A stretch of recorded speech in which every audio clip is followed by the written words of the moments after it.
Então, boa tarde aí, Fábio. Bem-vindo aí à nossa conversa, é a nossa primeira conversa na Organis com alguém do mercado financeiro, então para nós vai ser um aprendizado e eu queria dar as boas-vindas e eu pediria aí até para que você se auto-apresente, né? Mas o que eu posso falar é que você é um colega meu de Getúlio Vargas, então já é boa gente aí, né? A Organis ela foi fundada aí na casa da Getúlio Vargas aí através da GV Agro. Então eu queria que você se apresentasse aí e fique à vontade de se apresentar e depois a gente entra na pauta da nossa conversa. Não, super obrigado, Ming, pelo convite.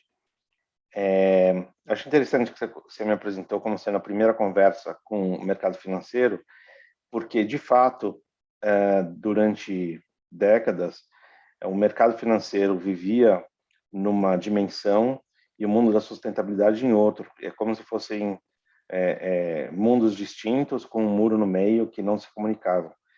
E isso, eu sofri muito por conta disso, né? Porque eu fundei minha empresa em 93, quando eu ainda estava na GV, e desde 93, então, eu faço investimentos responsáveis, o que significa que desde quase 30 anos que eu tenho um pé em cada mundo.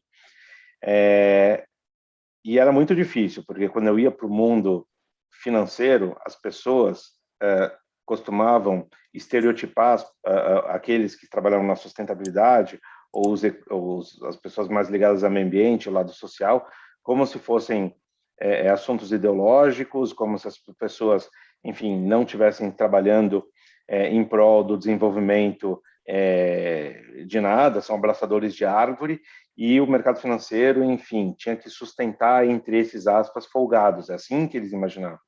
E quando eu ia para o mundo da sustentabilidade, eu via basicamente o inverso, assim, pô, aqueles capitalistas que só olham para eles mesmos, só olham para o umbigo, eu tenho aqui que fazer todo o trabalho para, enfim, frear qualquer tipo de abuso do ponto de vista de externalidades, e eles só enxergam eles mesmos.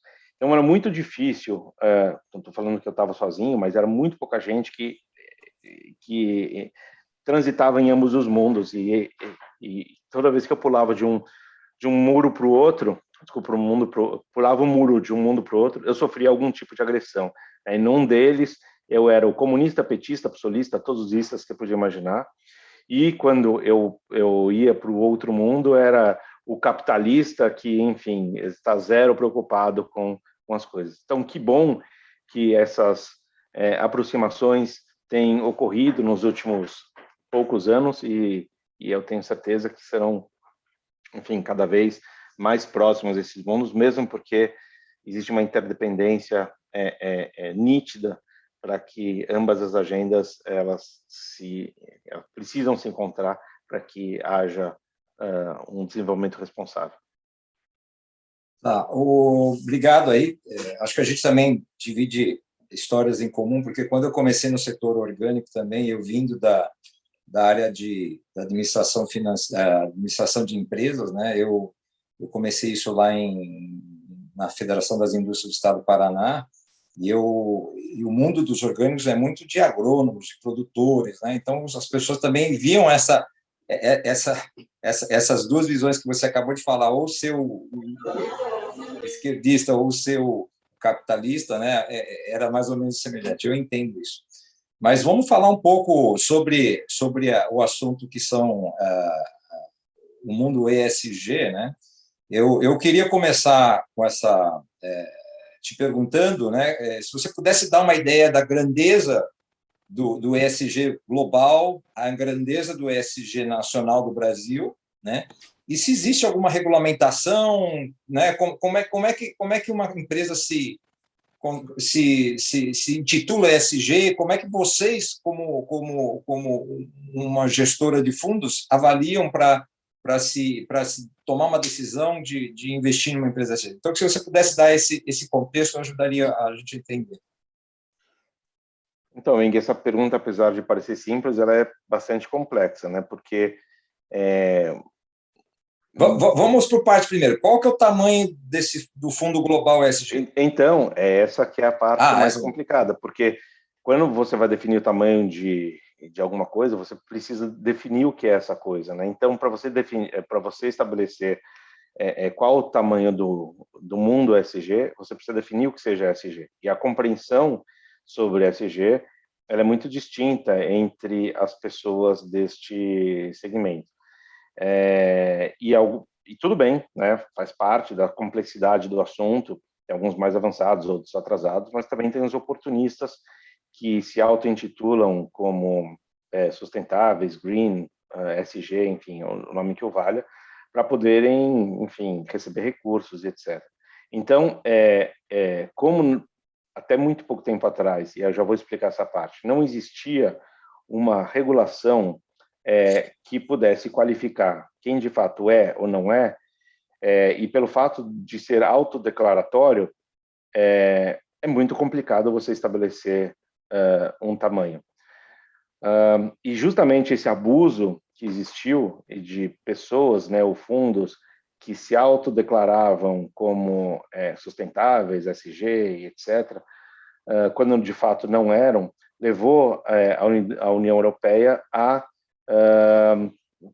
trabalhar numa regulação que começou a vigorar esse ano, metade dela, o resto da metade no ano que vem, que define de fato o que é e o que não é.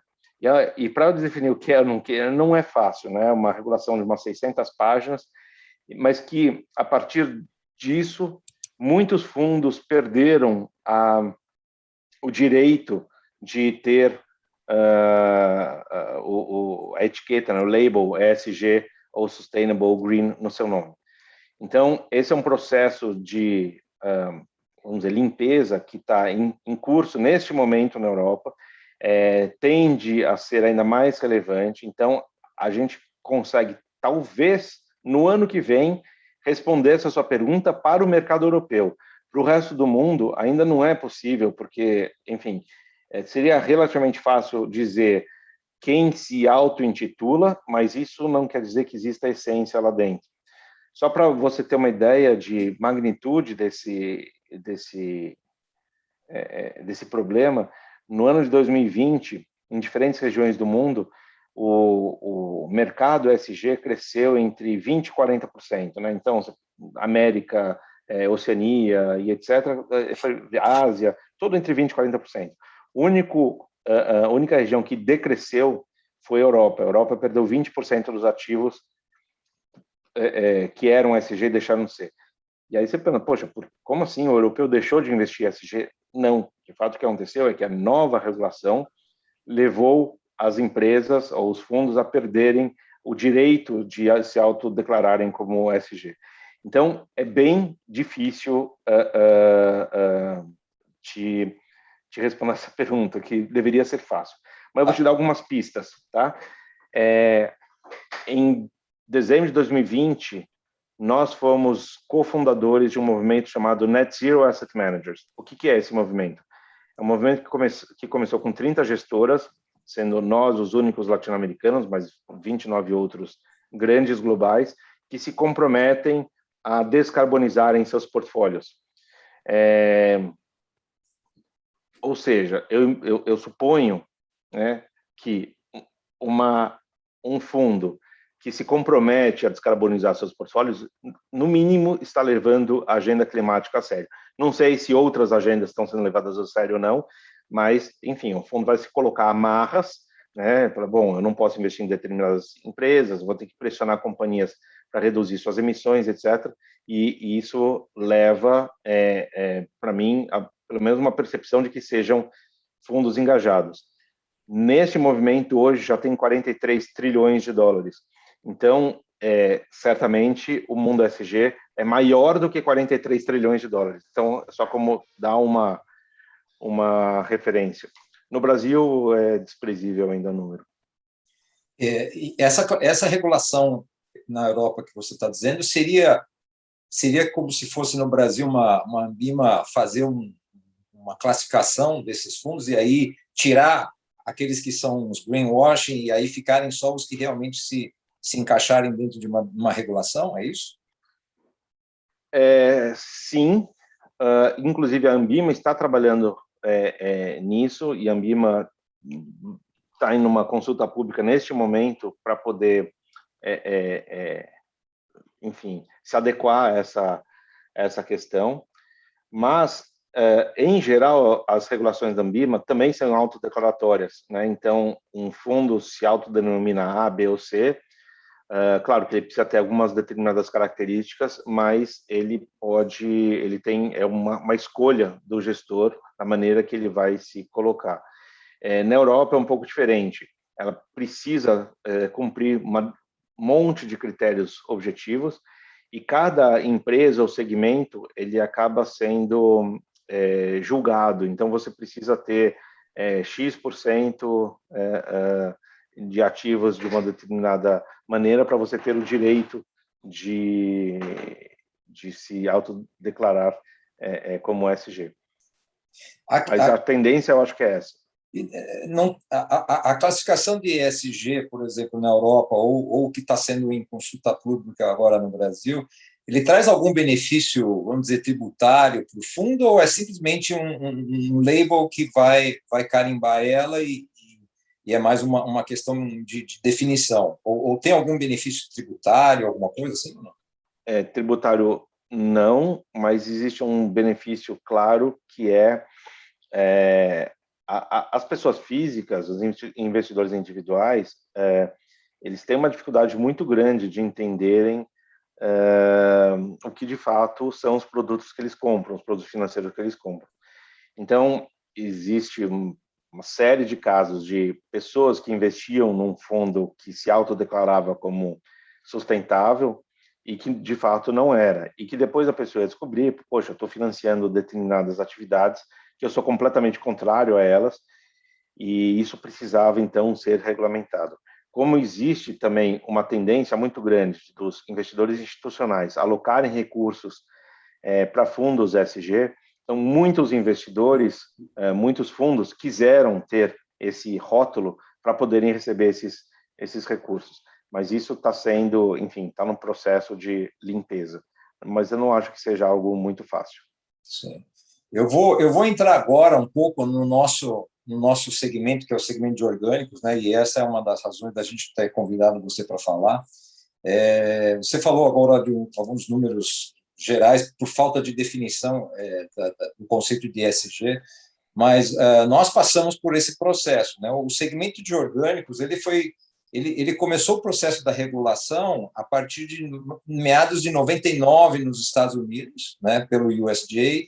Depois, em 2004, 2005, o mercado europeu, logo em seguida, 2005, também mercado Japão, e o Brasil só veio à regulação em 2011.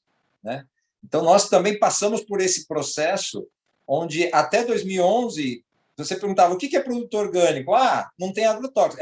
É uma definição, é como se fosse, né, você tem a parte de energia, de relacionamento social e de governança, mas você pega um item lá só, que é, vamos dizer, de uso de terra. Então, você não aplica o agrotóxico, então você é orgânico. Então, existia muito essa auto-intitulação de que você era orgânico até a regulação. Hoje, o mercado, né, já é um mercado global em torno de 62 bilhões de dólares. É um mercado que cresce, na grande maioria, em 2 dígitos. O Brasil, o COB está finalizando a pesquisa desse ano, vai mostrar que, provavelmente, até o ano passado, 19% da população já tinha experimentado algum produto orgânico, quer dizer, quase 1 a cada 5 habitantes do Brasil consumiram algum produto orgânico. Isso é uma coisa positiva, mas no mercados que tiveram a regulamentação feita anteriormente, por exemplo, vou citar os Estados Unidos, até porque eu convivo com isso, né? Eles fizeram a regulamentação em 99, em 2005, 2006 foi quando as grandes corporações entraram no segmento, né, em grande parte por uma grande pressão por parte dos consumidores. Os consumidores estavam exigindo cada vez mais produtos menos processados, mais naturais, mais saudáveis. E esse é um movimento que a gente percebe que vem crescendo no mundo inteiro, e não é diferente no Brasil, né? Então, dentro dessa realidade, é que a gente consegue visualizar hoje no Brasil que esse movimento que aconteceu em 2007, 2008 nos Estados Unidos e na Europa um pouco depois, que são as grandes fusões e aquisições das grandes corporações, principalmente na área de alimentos, para entrar nesse segmento, e aí entram comprando, né, iniciativas de empreendedores, em grande parte familiares. Aqui no Brasil, a gente pode citar, nesses últimos 5, 6 anos, a gente tem o caso da Jasmine Alimentos, que foi comprada por um grupo japonês chamado Osaka. Nós estávamos falando um pouco antes da nossa conversa da Mãe Terra pela Unilever, né? As grandes indústrias de proteína animal, a BRF, e a Sadia, né? E a Seara já estão entrando nessa área de proteína animal, né? Nós temos alguns associados que entraram também nessa área de laticínios, de ovos, enfim. Então, a gente está percebendo esse momento, que é o momento onde as empresas estão investindo, né? E aí o tema de ESG aparece porque os valores, né, a missão do segmento de orgânicos, ele está muito complementar e muito comum com ao que o ESG, né, tem na sua missão também. E aí eu posso dizer assim, então, dentro do nosso microcosmo, porque 62 bilhões de dólares no mercado global, se você for ver, não é nem o faturamento de uma Cargill mundial, por exemplo, né, é maior, mas é um segmento que está fazendo uma força muito grande de pressionar as grandes corporações a buscarem suas práticas mais éticas, relacionamentos mais, vamos dizer, fair, né, honestos, né, entre trabalhadores, de aproveitar melhor os seus insumos, a energia, como que vai converter, né? Então esses são alguns sinais que a gente percebe que o mercado nos dá, e aí reflete, obviamente, chegando ao mercado financeiro, que é onde esses recursos viabilizam esses projetos, né? E um outro sinal que a gente vê, que esse a gente não consegue controlar, mas que está tão visível, é a força da natureza. A natureza está mostrando, nesses últimos anos, com as secas, né, com os grandes desastres ambientais aí que a gente tem no mundo inteiro, que é um sinal que alguém tem que se mexer, né? Então eu queria dentro desse contexto, se você pudesse dar uma ideia de como você enxerga as empresas, por exemplo, que vocês investem, como é que elas estão tendo essa percepção de fazer os seus negócios e, ao mesmo tempo, ter que garantir o retorno que gestores como vocês estão aportando recursos, certo? Então, como é que é essa relação com as empresas que vocês investem e com, talvez, não sei se você conseguiu ter uma percepção, mas do universo do segmento de orgânicos, porque aí eu vou falar algumas empresas grandes que podem ser futuramente alvos de fundos dessa área. Então, nós temos a Agropalma, a Native, que são empresas globais, né, a Jales Machado, que exporta também, e vários outros grupos, né? Aí eu vou falar Unilever e sei lá, qualquer outra multinacional que está nesse segmento e que a gente percebe que no dia a dia hoje estão sendo pressionadas pelo consumidor para trazer novos produtos. Bom, tenho vários comentários aqui para fazer, eu vou tentar ser sucinto, porque senão vai até o final do nosso encontro. Mas acho que a primeira questão que a gente precisa desconstruir é que existe uma dicotomia entre sustentabilidade e rentabilidade.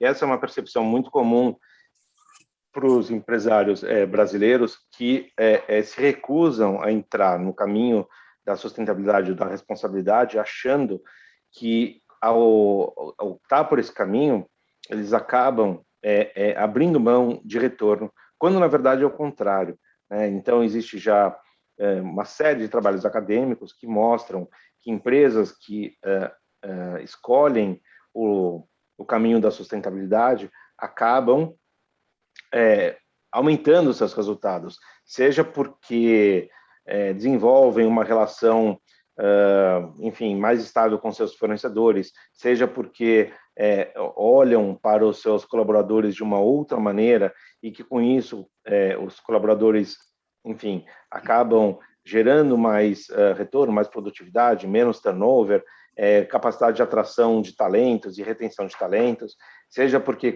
encantam os seus clientes e a partir desse encanto aos clientes você fideliza, ganha market share, eventualmente consegue aumentar preços e assim sucessivamente. Então, esse novo olhar para o capitalismo, que a gente está saindo de um capitalismo de shareholder, em que empresas, especialmente nos anos 90, olhavam só para si próprias e desconsideravam suas externalidades, desconsideravam seus stakeholders para tomar decisão, a gente passa agora para um modelo em que empresas cada vez mais contemplam seus stakeholders nos seus processos decisórios e isso é sustentabilidade, né? Porque, enfim, a gente não, para cada um dos setores isso vai se aplicar de uma determinada maneira, mas a gente precisa entender que stakeholders importantes são vários, fornecedor, cliente, colaborador, meio ambiente, são os pares, governo, mídia, etc. Então, empresas que têm essa compreensão de que fazem parte de um ecossistema, elas acabam performando melhor. Acho que essa é uma vertente que tem muita força, porque a gente está no meio desse processo de mudança do sistema econômico, né, do capitalismo.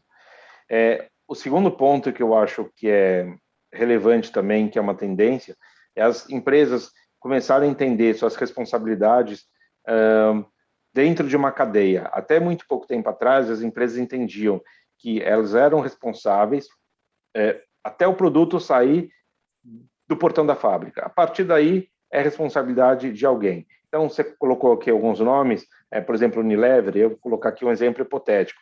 A Unilever vende shampoo.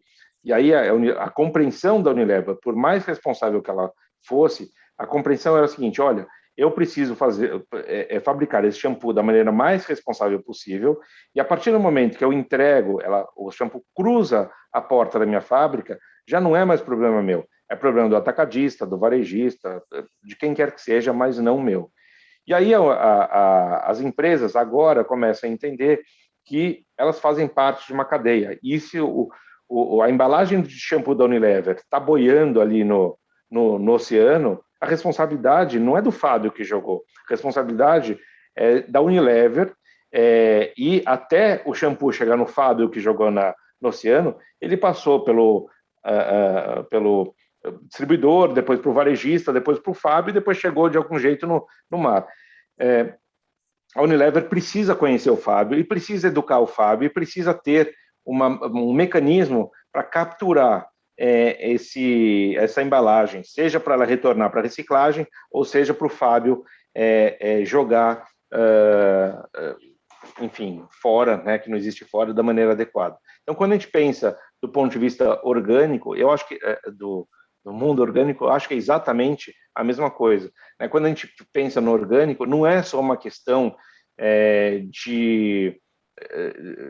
do plantio em si, é muito mais do que isso, é toda a responsabilidade que existe, enfim, em quem está e de que forma está sendo produzido tudo aquilo. Tem a ver com questões ambientais, tem a ver com direitos humanos, tem a ver com responsabilidade, tem a ver com entender externalidade. Então, no fundo, você optar por uma linha orgânica significa você produzir de maneira responsável. E responsabilidade tem a ver com ética.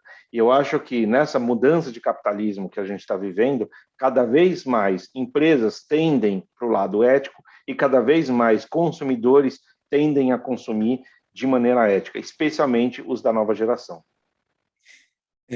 Fábio, você falou sobre rentabilidade versus sustentabilidade, que não é uma coisa cartesiana, né? Não é uma coisa matemática. E você, como gestor de fundo, e quando você toma a decisão de investir numa empresa, qual é o prazo, né, de retorno que você visualiza para fazer essa decisão, né? Porque é uma dúvida que eu tenho, porque você como gestor, você entendeu que essa rentabilidade ela não é uma coisa, uma linha reta com a sustentabilidade. Então, ela tem uma curva ali que não é uma curva convencional, vamos dizer. E como é que vocês fazem essa avaliação, essa análise, né? No médio, assim, eu diria no médio prazo seria 5 anos, no longo prazo talvez 10 anos, sim. Então, o mercado financeiro funciona numa lógica um pouco diferente. O mercado financeiro tende a olhar o futuro e não necessariamente o presente. Então, o fato de uma empresa estar num momento realizando mais investimentos ou ter margens mais apertadas, isso não significa que o investimento nessa empresa vai retornar mal. Fazendo uma analogia quase que infantil, né, só para poder explicar um pouco, se aumento de vendas, por exemplo, significasse aumento de retorno no meu investimento, então todo dezembro eu ia comprar ações de empresas de brinquedo porque iam vender mais no Natal, né? Então não faz sentido isso. Então o que o mercado olha não é isso. O mercado não olha a rentabilidade do momento, nem do ano que vem. O mercado olha qual é o prognóstico de rentabilidade futura daquela companhia. E cada vez mais tem ficado claro que, para aqueles que levam essa agenda a sério, que tem, enfim, duas maneiras de você analisar. A primeira maneira é o seguinte: você vai ser mais sustentável, e aí vai acontecer todo aquele esquema que eu falei, encantamento de cliente, eventualmente melhora de preço, melhora de relação com o fornecedor, etc.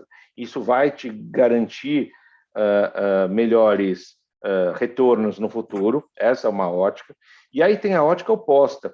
A ótica oposta é o seguinte: olha, eu não vou seguir absolutamente nada dessa agenda. Não me importa se houve violação de direitos trabalhistas ou violação de direitos humanos, não me importa a origem do produto, não me importa qual externalidade que é o caos ambiental.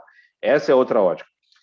Até muito pouco tempo atrás, quem seguia essa filosofia de gestão da empresa não sentia no bolso absolutamente nada, porque o consumidor, por exemplo, da minha faixa etária, não estava preocupado com isso. As pessoas iam consumir alimentos ou roupas, etc., independente de como o alimento, a roupa tivesse sido preparado.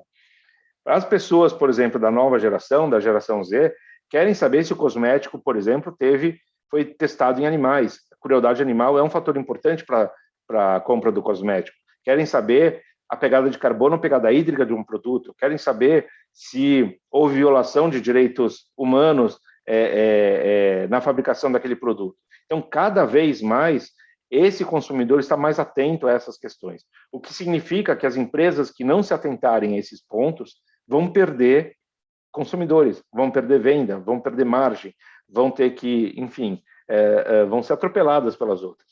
Então, existe a ótica de você seguir essa agenda e, portanto, ter um retorno maior. Existe a ótica de você não seguir essa agenda e colher os frutos da sua decisão ali na frente. E eu acho que os frutos não serão tão positivos, porque a reconstrução da imagem corporativa é muito complicado. Enfim, exemplos temos vários, né, de empresas que tiveram qualquer tipo de violação e carregam quase que indefinidamente essa pecha de responsáveis. Eu diria que empresas que têm produto final com consumidor, isso é muito grave. Agora, para quem você pega uma empresa que faz insumo, por exemplo, uma Vale do Rio Doce, que o produto não chega até o consumidor final, ele tem uma espécie de um buffer que ameniza ali, né? Você concorda? Eu concordo parcialmente, porque eu acho, enfim, como eu falei anteriormente, cada vez mais as empresas estão entendendo que elas fazem parte de uma cadeia. Então, para aquela empresa que faz o produto do consumidor final, ela teve que comprar de alguém. Esse alguém, se houve violação, não será um fornecedor adequado. E eu acho que cada vez mais as empresas estão requerendo dos seus fornecedores responsabilidade.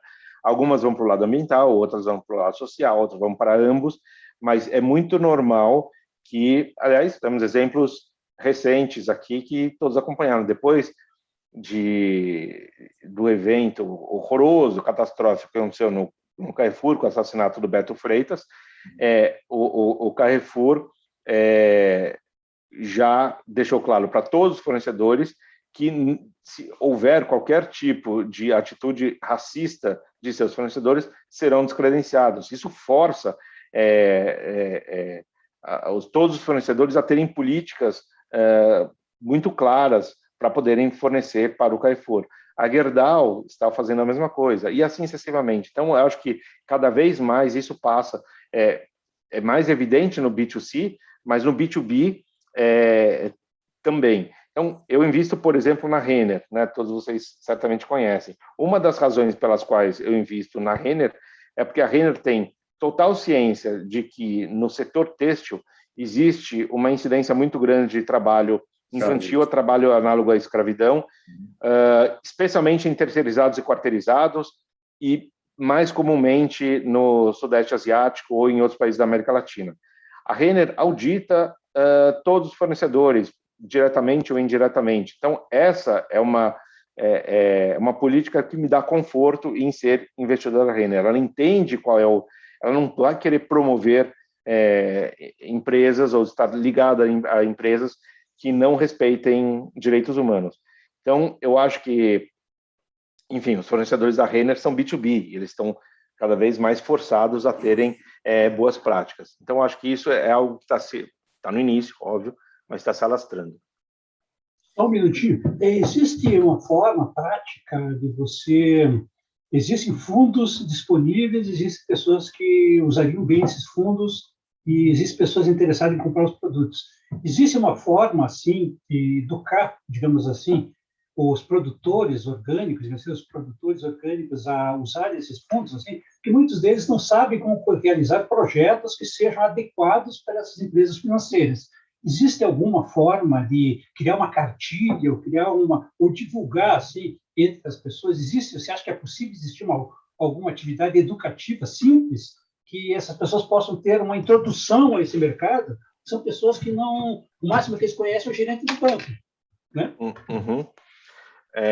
Bom, eu acho que primeiro essa cartilha deveria funcionar para os dois, né? Deveria funcionar para o produtor, mas também para o mundo financeiro, né? O mundo financeiro ainda é muito distante desses assuntos. O mundo financeiro não entende essas questões. A maneira que eu estou colocando aqui para vocês não é uma predominância ainda. Eu acho que esse e precisa mais desse olhar. Está acontecendo, sim, mas é lento.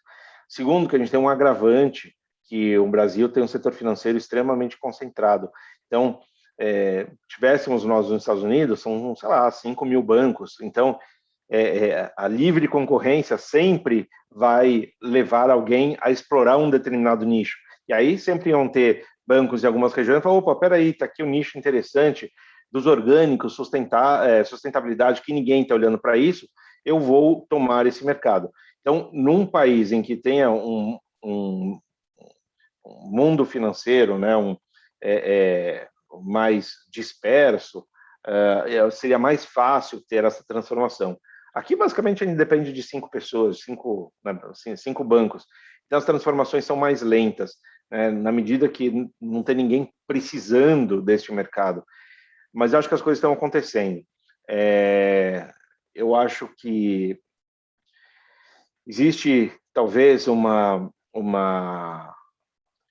agenda que está começando a cair a ficha nos bancos, que a primeira questão é a questão climática. Então, acho que os bancos estão começando a entender o papel que eles têm no financiamento de determinadas... Não mudou, não, tá? Não é que... mas eu estou falando que tem a esperança que comece por ali. Financiamento de atividades poluentes, e assim sucessivamente, né? Acho que os temas vão aumentando de escopo. Agora, o que existe cada vez mais são fundos, e esses fundos, como fundos de impacto, por exemplo, não é o meu fundo, por exemplo, ele só lida com empresas maiores. só de empresas de capital aberto, mas tem uma série de fundos de impacto que têm olhado bastante para o mercado, para este mercado. Então, já começa a ser viável ter negócios neste segmento. Mas, de novo, é lento porque o tema é recente para o mercado financeiro e a gente ainda está num setor ainda muito concentrado.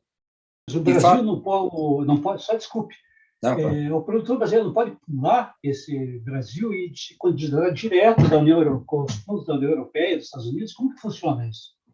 Ele pode... Desculpa, travou a sua pergunta. O que era nos Estados Unidos? Eu não entendi. Se ele pode, um produtor brasileiro, um grupo de produtores, uma associação pode se candidatar a fundos internacionais sem passar por esses 5 bancos brasileiros? Ou existe a possibilidade de existir essa coisa, internacionalizar isso, ele buscar o fundo internacional?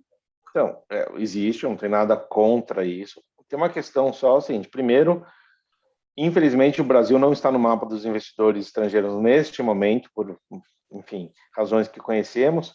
Então, segundo, tem uma questão de escala, né, porque investidores estrangeiros, em geral, querem fazer cheques maiores, então tem essa questão. Mas, sim, tem fundos brasileiros de impacto, alguns deles mais focados em agro, que têm olhado, sim, para esse segmento. E outra questão, Fábio, você tinha falado na nossa conversa, acho que talvez o pessoal não percebeu, o seu fundo ele investe apenas em empresas listadas na Bolsa, né? E eu acredito que também, você tinha comentado que mais de 80% dos seus investidores vêm de capital externo, né, que aportam recursos no fundo. E aí você tem uma responsabilidade de como você consegue mostrar os resultados, né? Então, obviamente, existe uma formalidade de contábil, né, tributária, e quando a gente fala de produtor pequeno, isso aí eu acho que ainda vejo muito longe, né? Principalmente o pequeno. Aí o pequeno vai ter que trabalhar com os seus financiadores locais. Talvez eu acredito aí no nosso universo de orgânicos, talvez tenha algumas dezenas de empresas que poderiam ser, vamos dizer, investidas de um fundo, né? Talvez agora ainda não estão listadas na Bolsa, mas talvez um fundo menor que acredite nessas empresas e tenha formas de poder fazer a sua governança dos resultados de acompanhamento, senão também o dinheiro entra lá e não sai mais, né? Então, eu não sei se isso é um entrave, né? É uma pergunta para o Fábio. O fato da empresa ser pequena e falta às vezes, a nossa lei aqui é muito lenta, né? Então, qualquer processo aqui também é custoso e leva-se tempo. Então, não sei se isso também são barreiras para que esses fundos investam em empresas menores. Sim, existe... Enfim, nada no Brasil é muito fácil. Existe, sim, mas existe capital para isso cada vez maior. Tá? Os fundos de impacto, eles olham empresas menores também. Mas, de novo, é um mercado relativamente pequeno. Não é que tem centenas de fundos olhando. Mas a sua percepção para ter essa expectativa de retorno, voltando àquele tema de que rentabilidade não é sustentabilidade, né? O quanto que o investidor ele fica confortável em ver o seu investimento ao longo do tempo. Se ele vê que no futuro existe uma prática que justifica aquilo, mas que nesse momento o retorno não está tendo o retorno financeiro esperado, ele fica ou ele sai, né? Então, o quanto que esses investidores eles têm a rotatividade alta em função de resultado de um ano, por exemplo, acho que 2020 para grande parte dos fundos foi um ano difícil, né? Então provavelmente o retorno foi baixo. E aí agora nós estamos recuperando, mas de 2018 a 2019 a gente viu que fundos de agro aí estavam ganhando muito bem, 2 dígitos de crescimento. Sim, então, estou falando do mercado de ações, tá? Que acho que é mais visível né? Isso. É mensurável essa questão de retorno de altas e baixas.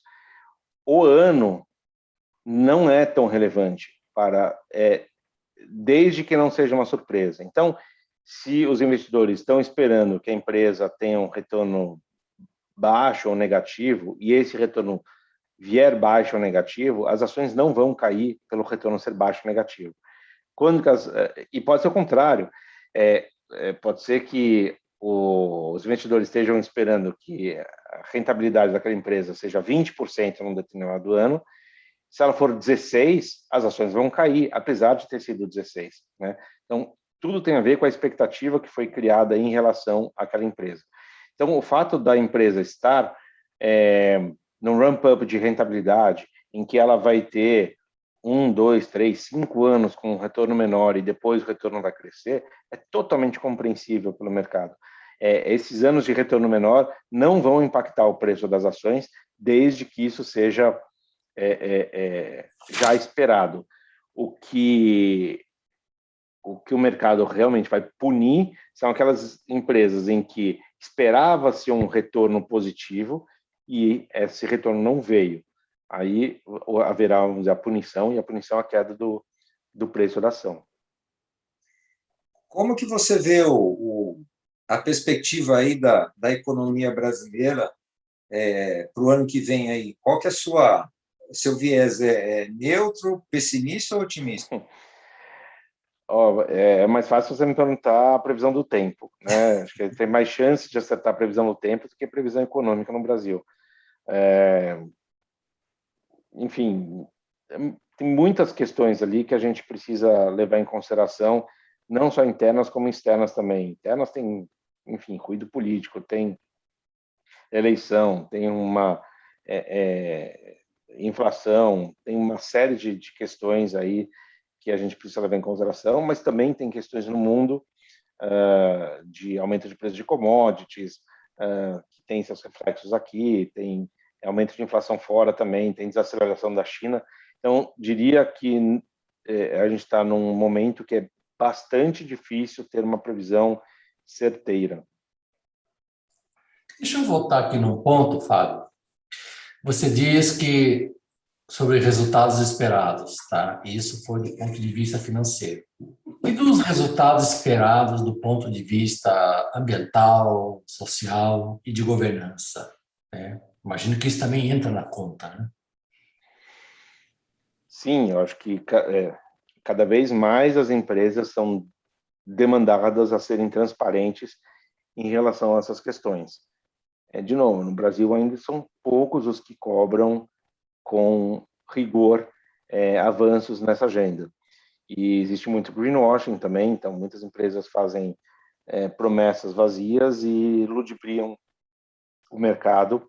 Então, ainda existe muito espaço para as más práticas, mas acho que essa é a tendência. Fábio, quem que você acha que é mais ludibriado nesse greenwash? O consumidor, quem é o investidor ou é o financista, se é o banco? Quem que perde nessa história aí? Bom ponto. Eu acho que o consumidor está cada vez mais atento, mas ainda está longe de ser um consumidor que tenha subsídios para identificar o greenwashing. Se tiver algo que seja nítido, o consumidor reage. Então, em eventos como, por exemplo, uma violação clara, o consumidor boicota, vai para as redes sociais, fala mal, etc. e tal. Mas talvez ele não tenha subsídios ainda, sabe, sei lá, se terá, para entender se aquela empresa que está advogando ser sustentável, de fato, tem as melhores práticas. Ele tem a vontade de agir dessa forma, mas ele não tem o subsídio para entender. Já o mercado financeiro, talvez seja o contrário. Eventualmente teria, acho que não tem ainda, não está preparado, mas eventualmente teria o subsídio para entender, mas não sei se tem vontade de agir. Então, existe uma conveniência de fechar os olhos para algumas práticas. Então, eu acho que a gente ainda está atrasado. Você acha que o mercado bancário, né, os banqueiros, eles A pauta do ESG é uma pauta bastante séria, comprometida, ou ainda tem as suas dúvidas? Não. A pauta é superficial ainda, bastante superficial.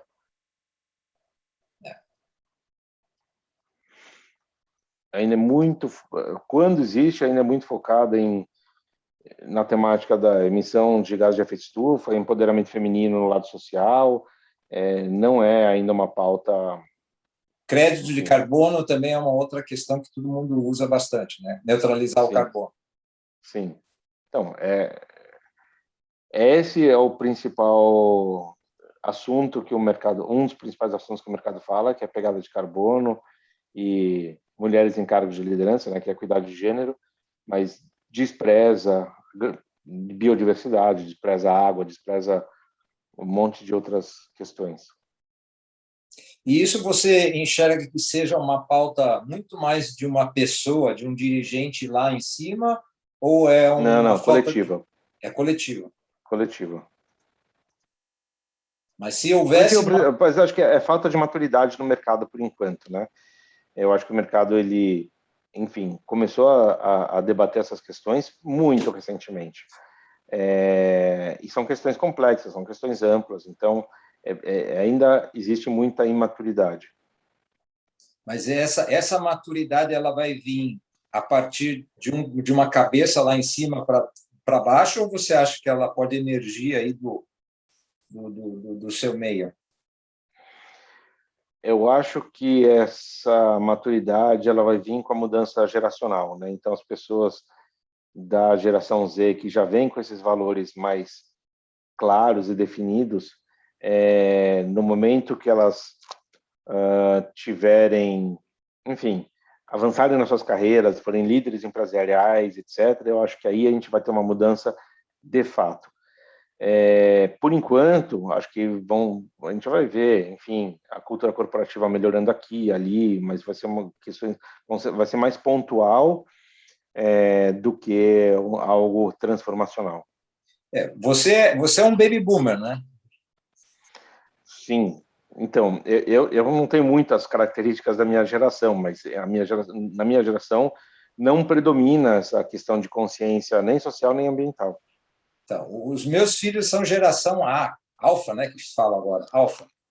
E os milênios, eu acho que também já acho que você está você está jogando para a geração Z, que vai poder fazer alguma mudança. Eu lembro assim, os meus filhos na escola eles tinham um aprendizado de meio ambiente, reciclagem que eu nunca tive, né?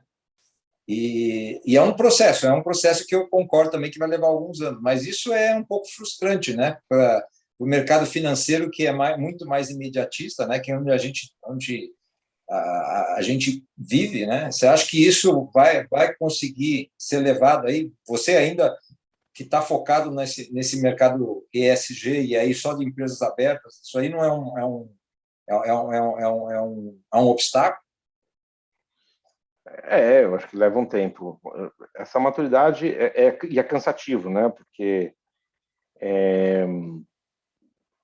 a gente vê muito pouca evolução, e, enfim, nos últimos 25 anos foi evolução quase nenhuma, e agora que todo esse, enfim, conversa começa, a evolução é lenta, mas ela está acontecendo. E eu acho que quanto mais a gente tratar desse assunto, mais a gente contribui para amadurecimento no mercado. Então, são lives, são artigos, enfim, eu escrevo muito artigo, eu tento ser bastante ativo em rede social, tento fazer o que eu posso para poder trazer um pouco dessa discussão com um pouco mais de contexto. Mas eu acho que não é de uma hora para outra. Fábio, eu fiz essa provocação, mas eu queria te parabenizar, porque eu li alguns dos seus artigos aí no seu site e eu acredito muito que essa mudança vai vir de algumas cabeças de cima, né? Eu, pessoalmente, já tive alguns contatos no passado aí com o pessoal da Unilever, lá nessa iniciativa que eu tive com o Ricardo Ian, que eu comentei com você antes da nossa conversa, E eu enxergo que vai ter algumas individualidades que vão poder acelerar esse processo, um processo de catalisador, mas eu acho que queria parabenizar a sua resiliência, né, de estar nesse mercado e ser uma das poucos fundos que olham de uma forma diferente. Mas eu sou bastante otimista e eu acho que esse mercado ele vai fazer a sua guinada, assim, né? E a gente está quase em cima da hora, não sei se o tempo para você você ainda teria algum tempo, mas eu queria só agradecer e deixar você à vontade aí para se você quiser falar mais algum assunto, e se alguém quiser fazer alguma pergunta aí. Sobre o valor da marca, só para dar um tema para ele finalizar. Quando o grande valor de muitas empresas é a marca, né? É o patrimônio da marca, como ela tem a credibilidade que ela tem, a potência que ela tem de penetrar. Isso aí os fundos estão levando isso, levam isso muito a sério, verificam isso, ficam atentos a isso quando estão fazendo esses negócios ou durante os negócios. Então, o valor da marca, não, e nem acho que deveriam levar. Mas o valor da marca não o valor especificamente, mas o poder da marca significa mais venda ou mais margem no futuro. Então, uma marca que tenha os seus, enfim, seu valor diminuído, provavelmente isso vai refletir em mais dificuldade de fazer negócios no futuro. Então, o mercado não avalia a marca, mas como reflexo da avaliação da marca existe enfim, uma influência em relação ao futuro. Fábio, o Daniel aqui está perguntando qual que é o teu Instagram. Eu não uso Instagram, eu uso Twitter e LinkedIn. Tá. Depois eu passo para você, então, Daniel, o LinkedIn dele. Bom, mais alguém agradecer, então. Agradecer bastante. Acho que esses espaços de debate são muito ricos. Eles propiciam que, enfim, de certa forma, a gente está conversando aqui como se estivesse conversando na mesa de um bar, mas isso acaba trazendo reflexão não só para nós que estamos aqui nesse momento, mas para outras pessoas que eventualmente vão ser impactadas. E eu acho que esse é um bem que todos nós fazemos para um amadurecimento de uma nova economia mais inclusiva em todos os sentidos, né? Inclusiva não só no sentido social, mas no sentido de stakeholders como um todo. E eu acho que essa é a tendência que a gente observa e que predominará, enfim. E quem não estiver atento a isso provavelmente sofrerá as consequências.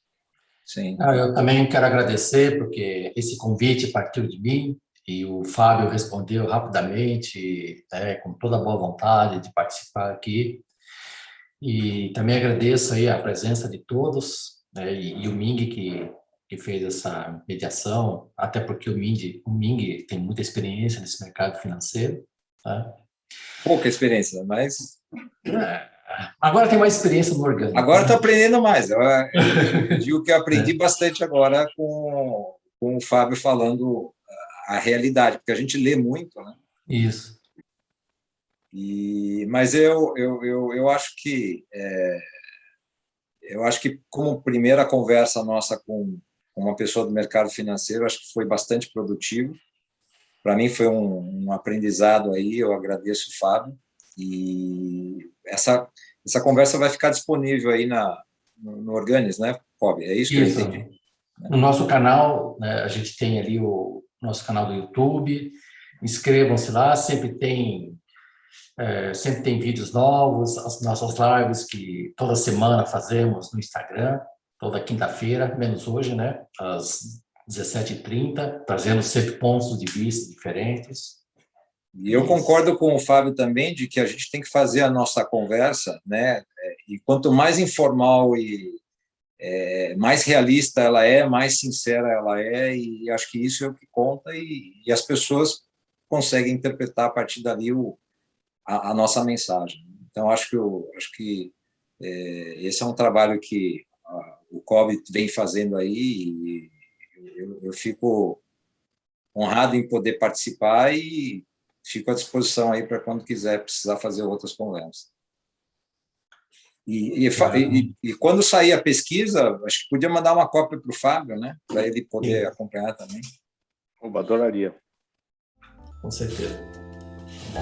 Bom, eu acho.